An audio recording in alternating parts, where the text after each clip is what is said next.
Amigos de Agenda Parlamentaria, ¿cómo están? Bienvenidos a esta nueva edición. La ley universitaria es sin duda uno de los temas principales y primordiales que ha aprobado la Comisión de Educación. Vamos a hablar sobre este particular con el congresista Vicente Ceballos, que es integrante de este grupo parlamentario y que ha sido uno de los parlamentarios que ha trabajado mucho en el tema. Congresista, muy gentil por estar con nosotros. No, muy amables por la atención. Y creo que es auspicioso conversar el tema universitario. Más allá de los contenidos o la polémica que está generando o el impacto, la aprobación de esta norma, creo que lo importante y rescatable es que se ha puesto en agenda nacional, en debate público nacional, lo que es la realidad universitaria. Y el tema que más ha disgustado, digamos, a los rectores ha sido la desactivación de la ANR, que es la Asamblea Nacional de Rectores, y la creación en su reemplazo de una Superintendencia Nacional de Universidades. ¿El Congreso está facultado para crear una superintendencia? Totalmente facultado. Fíjese, el antecedente, como usted bien lo ha citado, sería la ANR. Y la ANR no tiene un marco constitucional. Y a efecto de ello, la ANR nace en el contenido de la ley 23733. Entonces, si una ley le da nacimiento a la ANR, es perfectamente posible también que otra ley pueda dar nacimiento a un nuevo órgano que más o menos tenga cierto emparentamiento con lo que era la ANR. Ahora, aquí resulta importante puntualizar de que inclusive la propia ANR y CONAFU estaban de acuerdo con impulsar una nueva ley universitaria. El tema está que hubo cierto distanciamiento cuando se empezó a abordar este tema de la superintendencia, en cuyas competencias y funciones vendrían a sustituir a futuro lo que es la ANR y lo que es CONAFU. Ahora, ¿esta superintendencia tendría superpoderes? ¿Qué facultades tendría? Porque se ha cuestionado mucho, las últimas movilizaciones, protestas, señalan que esta superintendencia lo que buscaría y apuntaría sería una suerte de privatizar incluso la educación universitaria. En absoluto. Mire, ha habido más de 40 proyectos de ley que se han acumulado finalmente en un predictamen, hoy ha convertido en dictamen de ley, que finalmente ha permitido aprobar esta ley. Obviamente se ha adjetivado mucho sus contenidos, sus alcances, y ha despertado cierta zozobra. Pero una zozobra que un poco se falta la verdad, porque aquí lo que ha primado es algo de desinformación también. En principio, si se genera un superpoder, como de alguna manera se está adjetivando a esta institución o nuevo órgano que podría hacerse realidad en el futuro, tendría visos de constitucionalidad. Y no solamente tendría el filtro inicial del Pleno del Congreso, sino el propio Tribunal Constitucional estaría pendiente para poder decidir en algún momento ante una acción de inconstitucionalidad que pueda proponerse que esta norma no va. Pero no, hemos sido bastante cuidadosos al interior de la Comisión para que esta norma, esta propuesta de ley definitivamente se enmarque dentro del contexto de la Constitución. Y fíjese, el artículo 18, y es cierto, habla de la autonomía universitaria, pero en el no seguido habla dentro de lo que establece la Constitución y la ley. Y justamente, eso es lo que estamos haciendo. Y el hecho de que esté adscrita al Ministerio de Educación, dicen los críticos, generaría que esta se estaría politizando, que habría un manejo del gobierno en las universidades, una injerencia política. Mire, yo comparto también, no es que haya injerencia, sino que despierta suspicacia. Mire, permítame hacer una especie de ubicación en el espacio. Cuando en pleno proceso de discusión de la nueva ley universitaria, el Ejecutivo presentó un proyecto de ley a la Comisión de Descentralización y Educación para una ley orgánica del Ministerio de Educación. Y ahora justamente se propuso... La LOPE. Sí, ¿no? Que las universidades estén adscritas al Ministerio de Educación. Antes no, la ANR no está adscrita a ninguna institución. Pero la circunstancia que esté o no esté adscrita a alguna institución, la ANR, no significa necesariamente que tenga la jerarquía de ser órgano constitucional. Para que quede claro, solo tienen el carácter de órgano constitucional aquellos que estén enmarcados en la Constitución del Estado. Y la ANR no lo está. Ahora, ¿por qué decía que despierta cierta suspicacia que esté la superintendencia adscrita? Porque se ha dicho de que generaría un marco de dependencia. Mire, superintendencia es Estado. Y como Estado tiene que ser parte de una estructura orgánica, ¿de acuerdo? O sea, no puede estar al margen. En ese concepto, lo único que se ha tratado de hacer es entrelazarla y darle una ubicación, sin que esto signifique una dependencia de lo que es el Ministerio de Educación. Ahora, y yo le planteé al mismo presidente de la Comisión de Educación, Daniel Mora, ¿no? ¿Qué quita o qué suma en la expresión que esté adscrita? Porque así está textualmente contenida en la ley. Desde mi modesto entender, ni quita ni suma. Y podría ser perfectamente viable que ni siquiera se mencione la expresión adscrita. Esto no le quita en absoluto a que el Estado, al Ejecutivo, tenga algún nivel de participación, porque es el ente rector de la educación en este país, así lo marca la Constitución del Estado. No olvidemos que las universidades, particularmente públicas, sin presupuesto del Estado, no caminan. Entonces, allí sí no se observa que hay una dependencia. Entonces, no, creo que ahí se despierta cierta suspicacia, pero no es lo necesariamente justo. No se vulnera entonces la autonomía universitaria. En absoluto, mi modesto entender. Correcto. Las elecciones, ¿cómo se van a hacer de acuerdo a esta nueva ley? cómo se va a elegir al rector, a los vicerrectores, a las autoridades administrativas y académicas de las universidades. Y fíjese, yo pensé que este tema iba a ser el de mayor polémica, ¿no? Sin embargo, aparentemente quedaba una cuestión de orden secundario. Inicialmente fue el de mayor polémica, ¿no? Pero luego fue reemplazado por la superintendencia. Y sí, inicialmente porque hubo una propuesta de ley que justamente marcaba, muy al margen de modificar la ley universitaria, elecciones universales en las universidades, en todos los niveles de órganos de gobierno que haya. Se aprobó la ley.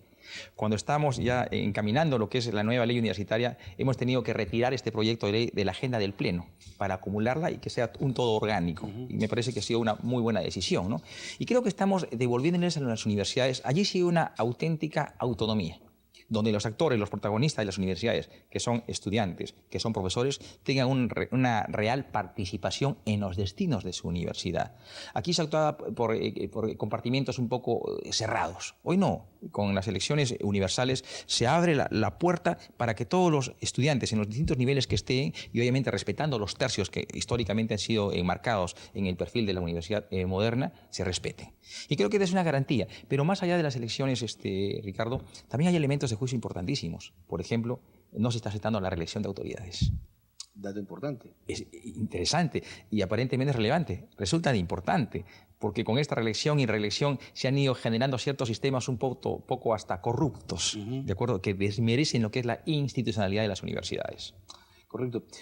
Hay otro tema también, que es el de los estudiantes eternos, que permanecen años de años en las universidades. ¿Cuál va a ser el mecanismo en adelante, de acuerdo a la nueva ley universitaria, con quienes van en muchos casos, en lugar de estudiar, a hacer política o a buscar el carnet para el medio de pasaje? Sí, es otro aspecto que hubiéramos querido que se difunda de mejor manera, ¿no? Primero, ¿cuál es el rol de un estudiante? ¿Qué labor desempeña en la universidad? En principio, el estudiante va a estudiar. O sea, su razón de ser de la universidad son los estudiantes. Y la responsabilidad del estudiante es estudiar. Y muchas veces, como usted bien lo ha marcado, se ha distorsionado en el camino.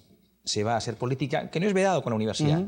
Pero que puede ir a la par, ¿no? Claro, pero que es muy diferente politizar el ejercicio de la delicada labor de ser estudiante universitario. Entonces, esto de una manera pretendemos que mejor regularlo, ¿de acuerdo? No estudiantes eternos. A esto se suma un elemento importantísimo: el bachillerato es automático.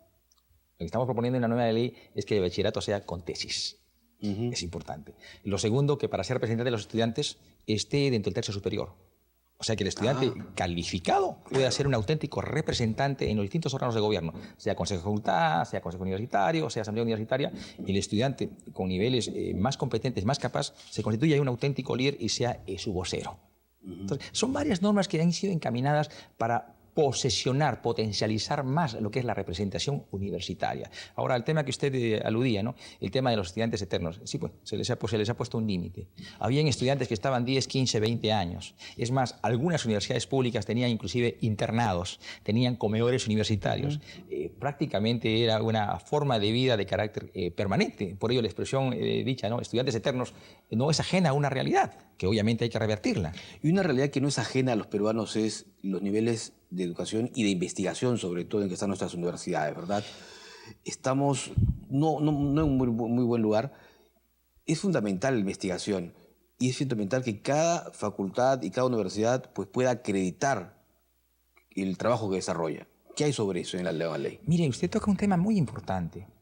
Para llegar a la universidad hay que pasar por la secundaria. Y para llegar a la secundaria hay que pasar por la primaria. De repente estamos nosotros abordando una parte del problema, cuando deberíamos asumir realmente un enfoque integral. Acaba de publicarse los resultados que expande todos los días en estas últimas semanas, resultados PISA, que es evaluación de nivel primario. Yo acabo de participar de un evento muy auspicioso en el Ministerio de Educación, que está también auspiciado por una ONG que se llama Empresarios por la Educación, que están abordando el tema de la educación superior, secundaria. Oiga, deserción increíble, nivel y calidad de la educación bastante baja y limitada. Y esto me permitía una reflexión, ¿no? ¿Y qué para si aplicamos una prueba PISA a las universidades, a los estudiantes universitarios? Uy. Y ahí entramos en un terreno más delicado que usted propone, ¿no? ¿Cómo andamos con la investigación? Que es mucho más complicado. Las universidades tienen como una característica consustancial a su funcionamiento lo que es la investigación, ¿no? Cuando a algún intelectual le preguntaban, oye, ¿cuál es tu concepto de la universidad? No, primero dime qué he investigado para calificarla. Y creo que es un criterio sustantivo para poder calificar una universidad. Y valga en verdad, toda generalización es bastante arriesgada. Sin embargo, en términos amplios, la realidad nos muestra que el sistema universitario no investiga. No hay producción.